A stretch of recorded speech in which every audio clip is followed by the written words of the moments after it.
Welcome everybody back to the channel. It's your boy Drop Gems. Yes, I'm back. It is your best friend of the hour, of the minute, of the 20 minutes, or whatever. So we're going to be together. Yes, yes, yes.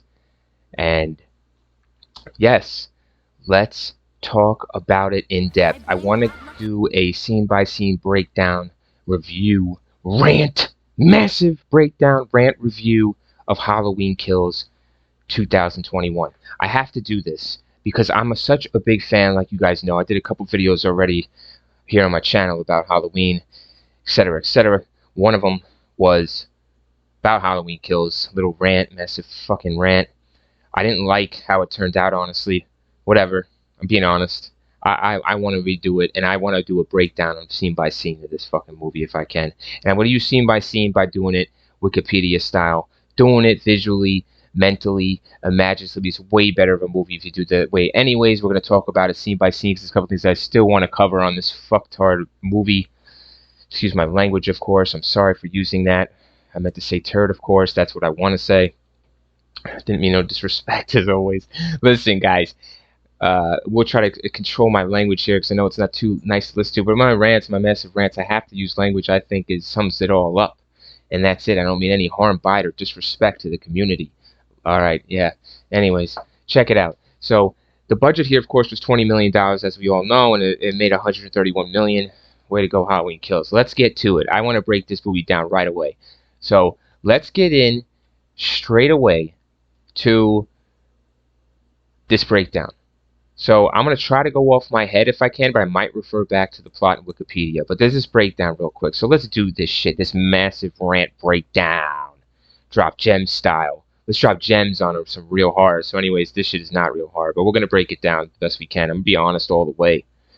Because I love Halloween. I'm such a huge fan. Such a huge fan. That's why I'm doing this video, another video on Halloween Kills, because it deserves attention. You know, Michael Myers does, the story, you know, I don't even want to go into it. Let's just stick on Halloween Kills and let's play this out. So, let's break down. So, the plot here. So, yeah, we flash back. Okay, guys? Right away, we flash back. Okay. I'm just gonna, I have to,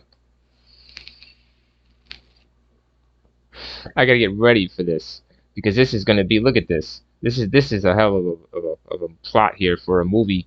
And man, do they make it look like this? You know, they stretch it out as long as possible with stuff. So let's just talk, okay? Scene by scene here real quick. This movie deserves it. And it deserves a scene by scene breakdown in all realities. And if you agree with some of the things I say, great. Leave it in the comments. Tell me what you agree with. If you disagree with some things I say about this movie, please tell me in the comments why you disagree.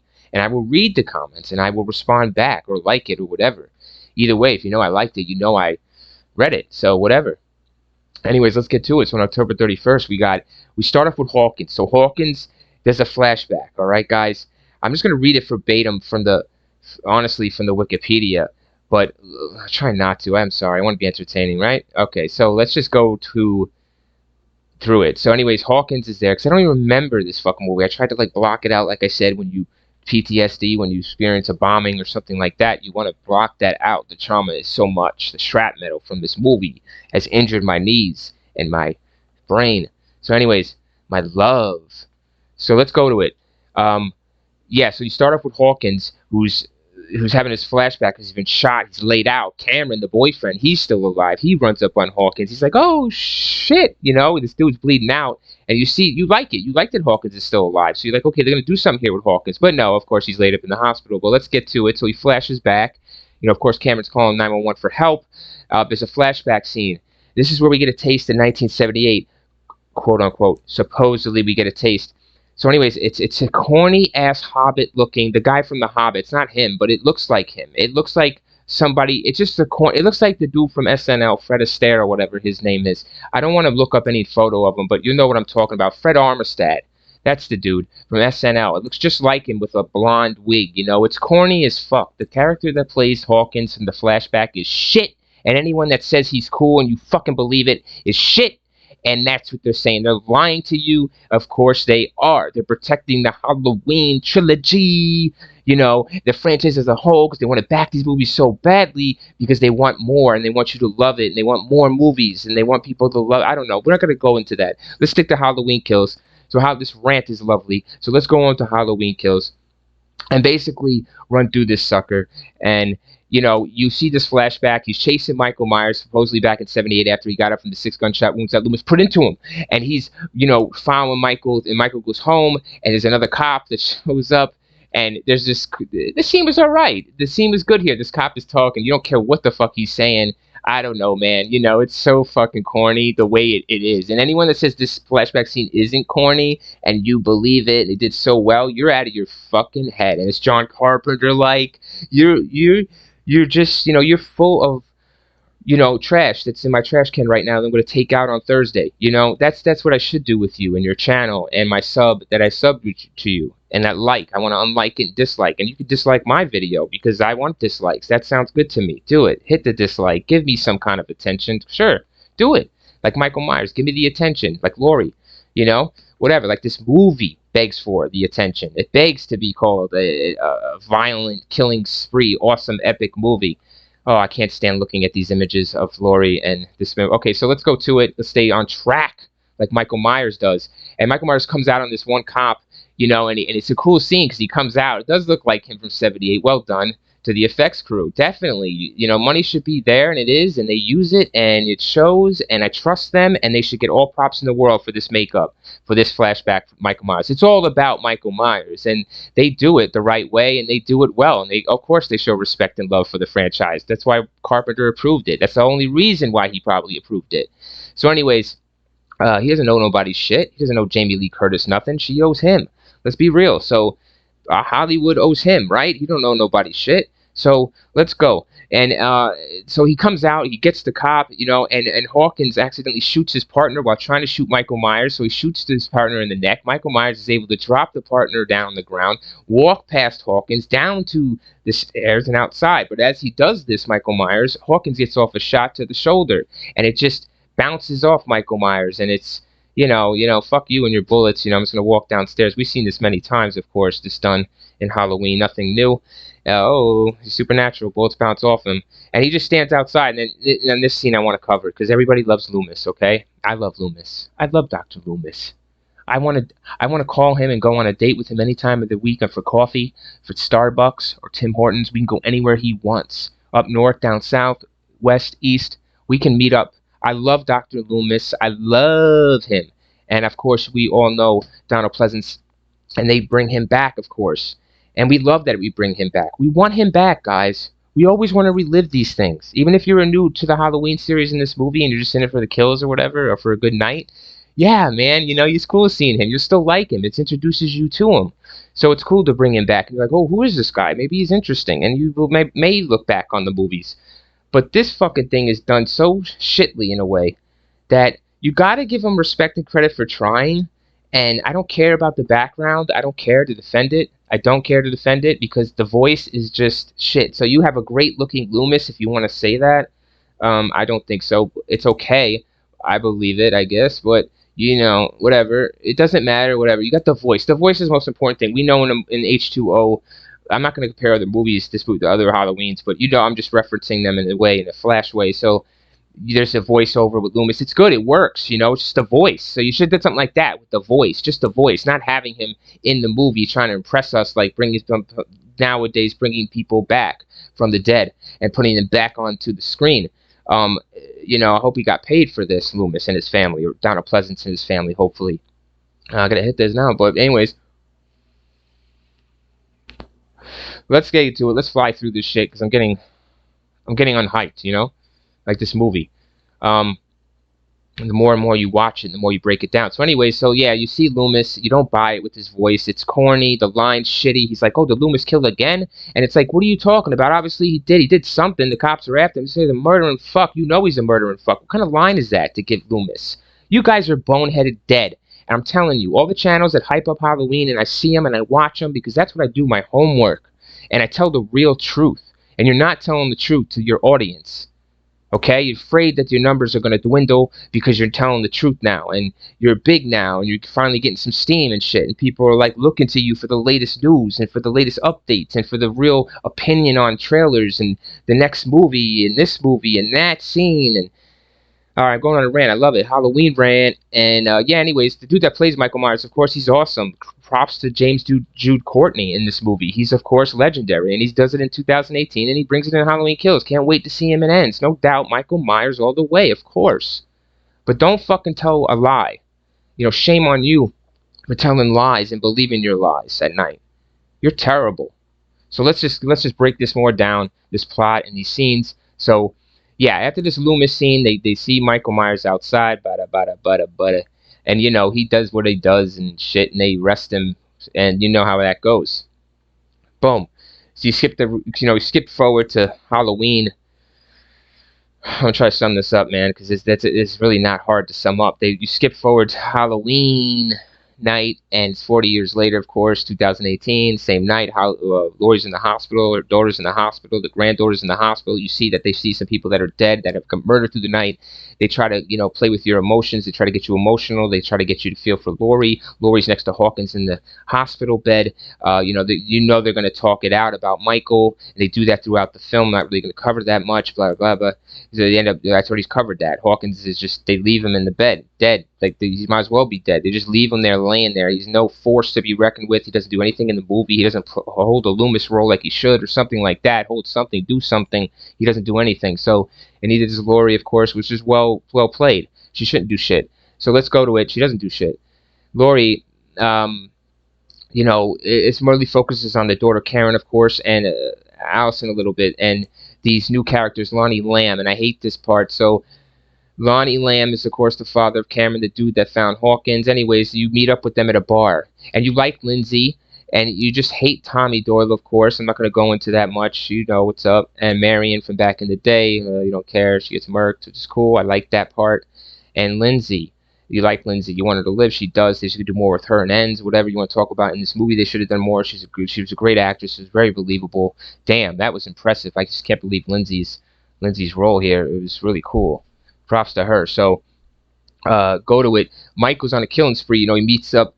Let's cover the bar real quick. And Lonnie Lamb. Anyone that says that Lonnie Lamb did a great job and he fits the role, it's like, what role?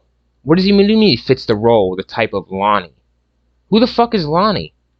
I'm telling you, I want to emphasize this.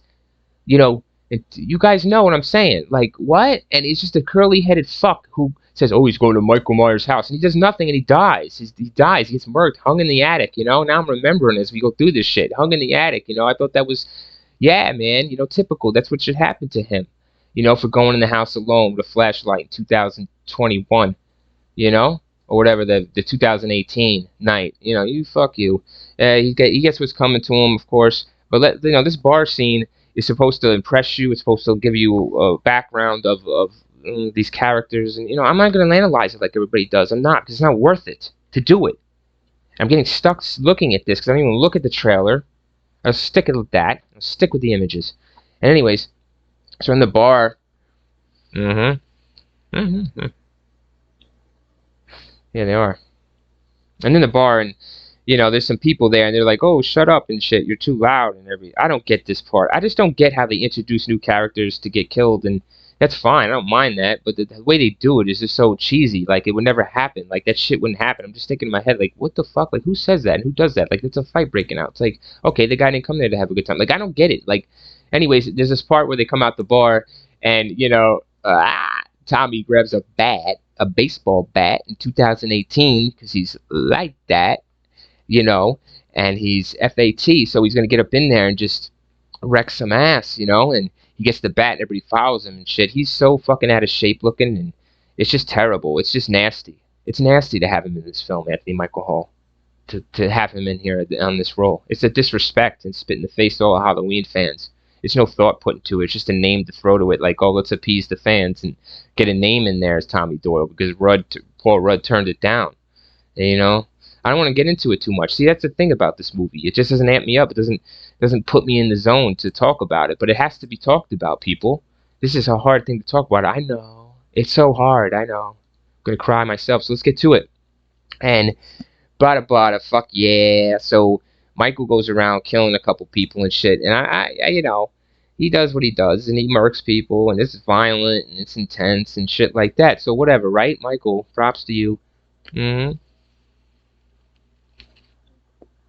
All right, let's read a little of this. So Michael, oh yeah, how could I forget? So they go to the house, right? The firefighters. I can't believe I skipped over that part because it was so forgettable because it was in the trailer and everybody knew it was coming and just like no, at first I thought it was gonna be so fucking cool to see and it just wasn't that high. Like I said, man, everybody just talks and talks and talks and you sit down and watch the shit and you're like, what the fuck? So anyways, it's like getting a Cracker Jack box. I've never heard of those, and you get no toy in it. Or you get your cereal box, and there's no toy like they said. It's a bitch. So, firefighters responding, right? And then he comes out, Michael. I like it because I'm a Halloween fan. So let me be real. I liked it because he come out. It's a great shot of him coming out with the fire behind him. He comes out. He wrecks the whole fire team. About 5 of these fuckers. He just does them. They're dead. They're laid out. It's over. He's on the move. So as he's on the move at the hospital, all the Strodes are just doing their thing. Of course, I told you about Tommy, Laurie, and the crew. They go out to look for Myers. They get done up, except for of course Lindsay, who survives. She's great. Props to her, man. It's just such a surprise that her of all people just does the awesomest work in this movie, and besides Michael Myers himself. So Lonnie and they do that, and yeah. Okay, guys, there's this part where there's this escape guy from the first one. You're supposed to care about. You're supposed to give a fuck that he's doing this.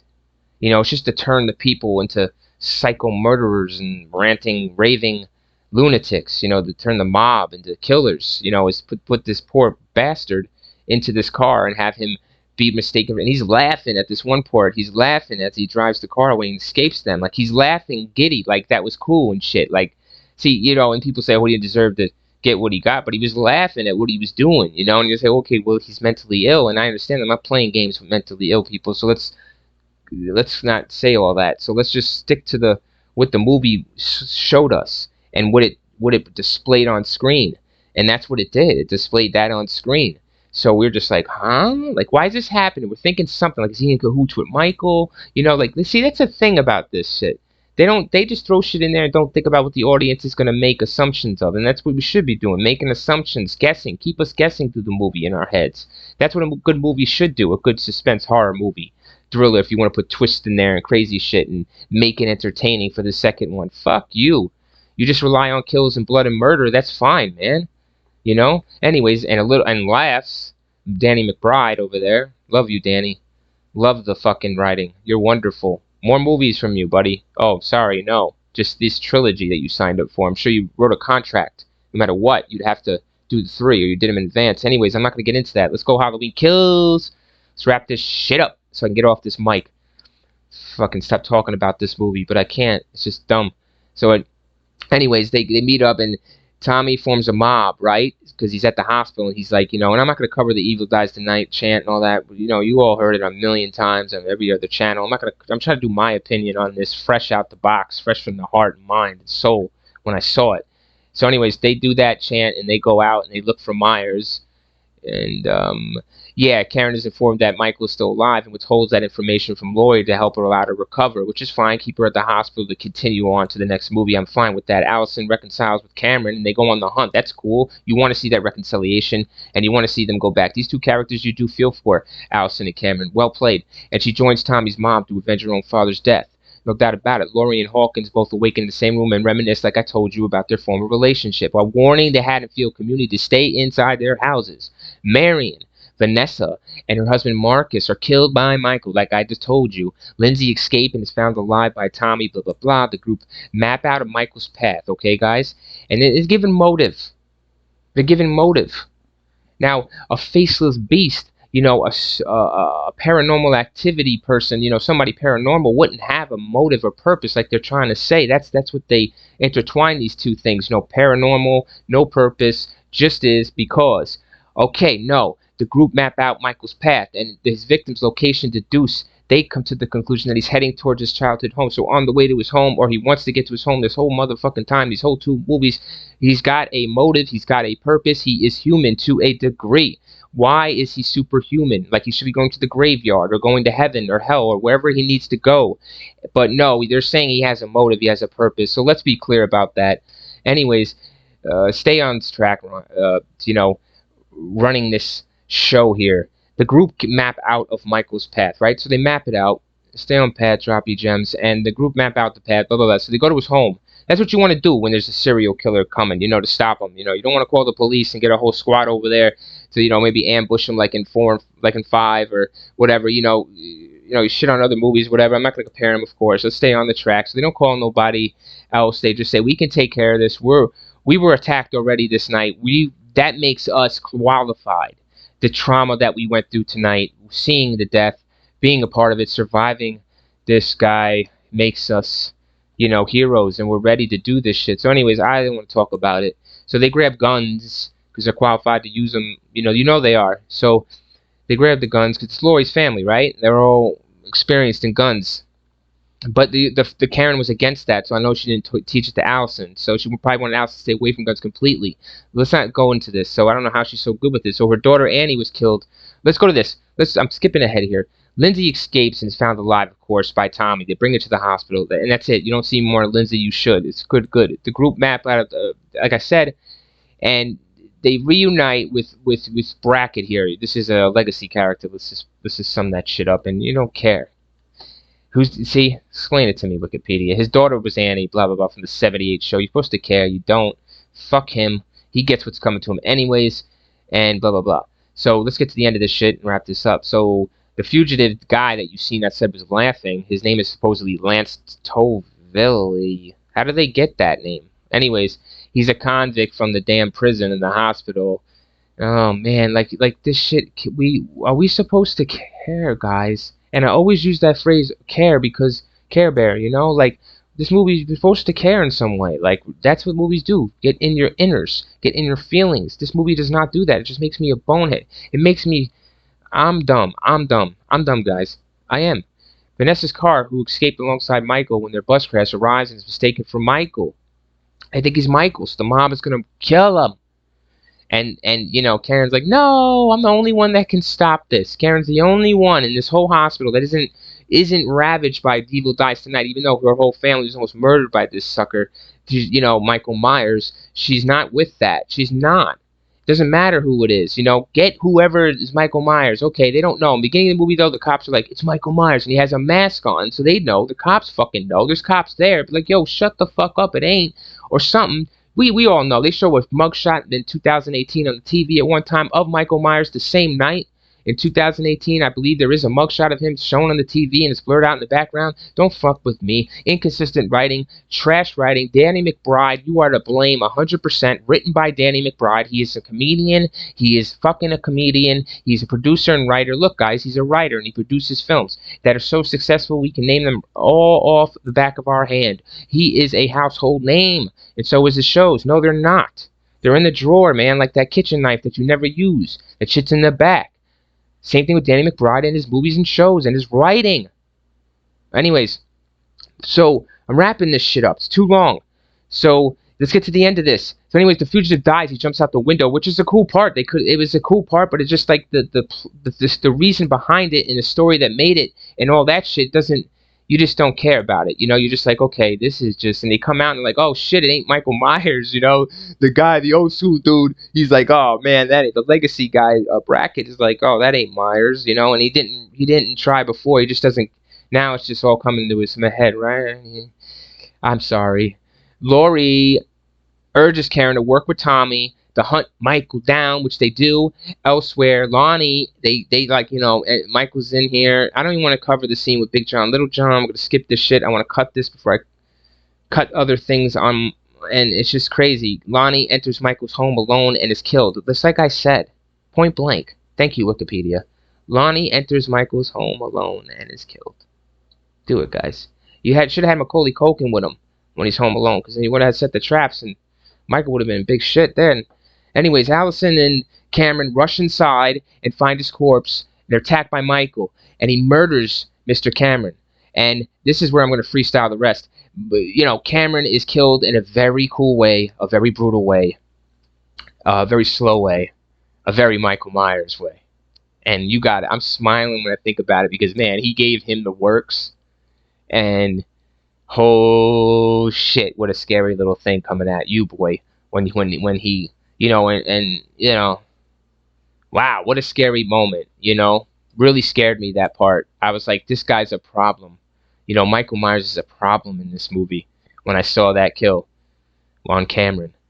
The twisting of the neck through the stairs like that. It's just an unbelievable finish. You actually think he might let him go. Like he's beating him like he can live. Like if they called an ambulance right then before that last little part, Cameron would have made it to 3, to Halloween Ends. But no, man, he comes down the stairs, looks at him, and does him. And it's so Michael Myers. It's so good. You gotta give credit to the actor, and it's playing Michael Myers. What a kill, man. It was really rough. It made me almost just, it made me hyped. It was like, wow, that was something special, And I give this movie a lot of credit, and I like that actor that he killed, Cameron. And like I said, we all like the Michael Myers in this trilogy. So props to them, man, like on that. Like that was a special moment, And anyone that doesn't say that wasn't a special moment and they didn't like it, it was too brutal or whatever it wasn't because he was doing him like beating him to death like he still was alive, like he had a chance. So, anyways, he does that. He finishes off Cameron in the gangster style and walks towards Allison, pulls a knife out. It's a cool moment. Allison's screaming, do it, but she's really screaming, do it, because the mother's behind with a pitchfork. I don't know where she got the pitchfork. I don't understand why the only weapon this whole time she has to do anything with is a pitchfork. I don't know where she grabbed the pitchfork. She ran to the barn. She ran to the farm. She grabbed the pitchfork. She fucking haystacked him. Blam. Right in the back of his shit. Okay, guys, I don't know why. These writers, Danny McBride. Oh, she's throwing a... What's the weapon she's going to use to stab him with? Oh, not a knife. We've done a knife, Danny. We do knives all the time, Danny. What do you think, Danny? Let's pull out a pitchfork. So, anyways, he pulled a pitchfork out her ass and stabby Michael Myers. He turns around and she leads him to a trap to all the mob. The mob is there with Tommy. They take him down. They beat the living shit out of him. They stab him. They shoot him. There's like gunshots to him. It's a cool scene. Let me just break this down before we end this video. It's gone way too long. This rant. Anyways, it's a cool scene. The mob's on him. They shoot him. They do shit. It's kind of stupid in a way because I don't know, guys. I don't want to get into it. I don't. I'm tired. I'm tired of this. And Michael Myers, like I said, prepares to kill Allison. Karen stabs him in the back with a pitchfork. They steal his mask. She taunts him to follow her. You've seen the trailer of that part. She leads Michael into Tommy's mob. Like I said, swarm attack. Seemingly kill him. When the mob disperses, Michael recovers and massacres. Okay, when the mob disperses, Michael recovers and massacres the entire mob. Did you guys hear that? I read that twice. Makes no sense. When the mob disperses, but then Michael recovers and massacres the entire mob. There wouldn't be a mob when the mob disperses, would there? So let's just fuck this over. Yeah, that scene I didn't get how it cut that together. The editing was shit too. Who edited this movie? Who edited this movie, guys? Tim Alverson. Fucking A. I don't even want to... He should be fired on the spot. Never again to work on movies to edit. So, $1 million movie, and you're going to fucking edit like that. Only a $20 million movie, and you made that much money. Anyways, so she leads Michael and the mob. They murk him. Supposedly, he gets up. He does the mob up, including Tommy and Brackett. So you love it because you don't care anymore. You want to see Brackett get killed. You hate him. And then you hate Tommy, of course. He's just so fucking stupid with his baseball bat. Who goes around with a baseball bat in 2021 against Michael Myers? Against anyone who goes down the street with a baseball bat? You're a dead man walking these days with a baseball bat, you fucker. Even with a knife. You bring a knife to a baseball fight? Knife to a... Whatever. Back at Michael's home. So this is the part 2 at the end here where Karen goes into the home. Everything's fine. Everything's fine. Everything's all good. Karen goes back to the home. She's murdered by Michael. It's a dumb scene because you don't know if she lives or dies, honestly. They're gonna bring her back in ends. You never know because you see her, though. Her eyes are open. She's got to be dead. I said that when I saw it. She's dead. She's fucking dead. Don't bring her back. She's dead. It brings motivation to the next movie. It brings more to it. Good. Leave her dead. She's dead. She went into the home of a killer and expected to walk out. Everybody, don't do that because you won't walk out. It's the home of a killer. He's there. He comes back, kills her. She's stupid as fuck. Thinks she's safe. She's not safe. Why would she go into the house? Why would they allow her to go back into the house? Why would she even care about pondering Michael Myers and looking out his window? Guys, fuck this rant. I'm out of here. Fuck this movie breakdown. Thanks for listening to this massive movie breakdown rant. Love you guys.